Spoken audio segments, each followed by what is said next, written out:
travelling on public transport, John Kay, have you headphones in? Yes.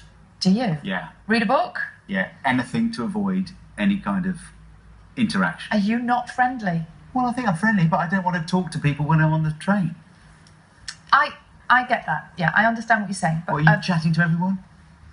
Yes. I probably am more friendly than that. I don't have my earphones in or that kind of thing. The reason we're asking is one man has been trying to get commuters on the tube in London to start talking to one another by handing out special badges to open up and say, I'm up for a chat. Yeah, it's a subject that has really divided opinion. Breakfast Tim Moffat has been to see what people in London make of the idea. I get the tube every morning and people are just in their own world, their own bubble. It'll never happen, it just won't work. Surely if they've got a badge saying they're up for a chat, that'll make people talk. Yeah, but should you need a badge to talk to somebody? I'd be a bit scared to talk to people myself because people just don't do it, so I wouldn't want to start unless someone was wearing a badge. It'd make me feel a bit better. It should say something, I mean, to start a conversation flowing, like a hobby or something. I mean, just a badge, I'm not sure that'd be enough. If you had like a little bit of information, something to go off, I think that'd be a really good idea. We have got a bit insular, I have to say, and I think with our mobile phones and we're very in our little zone. But since we've been in London, everybody's so friendly. I think it's right, spreading cheer, spreading happiness, chatting on the tubes, it's all good. I think he's got his heart in the right place and he's got a great idea, but if it's going to work in London, I don't know. Well, that man with his heart in the right place is Jonathan Dunne, the man behind the idea, who's here with us this morning. Jonathan, did you know what you were starting when you suggested that people on the tube might want to be a bit more friendly? Absolutely not. But I think that all it is really is social media, except a sort of binary social media with more immediate feedback. It's the same as putting yourself on Twitter. It's just you're doing it in the here and now.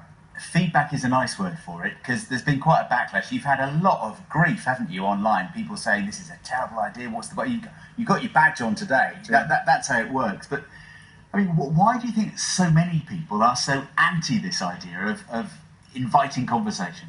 Do you know, it's funny. I don't think that they're really anti speaking to strangers, because I notice when they tweet me, what they're doing is trying to talk to a stranger. True. And good point. And most of the people who are sort of criticizing it it's really sort of funny and in good spirit. Like, I haven't had really anybody personally attacking me, so it's been really positive.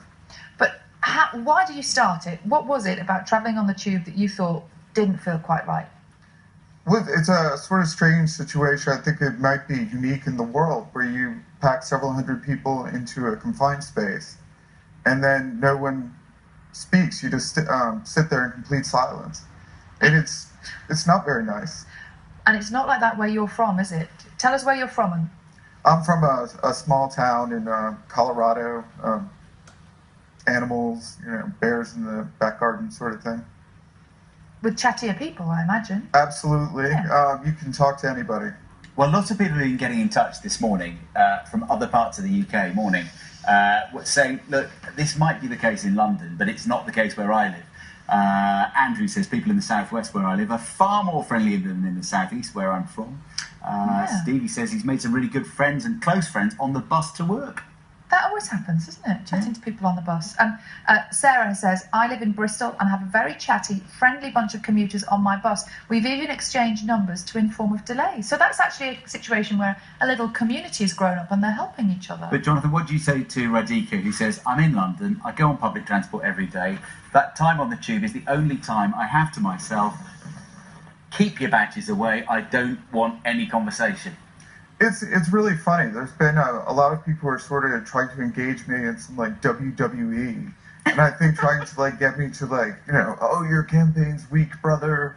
But it's ridiculous. You can either do it or not do it. It doesn't cost anything. If you don't want to do it, just don't do it.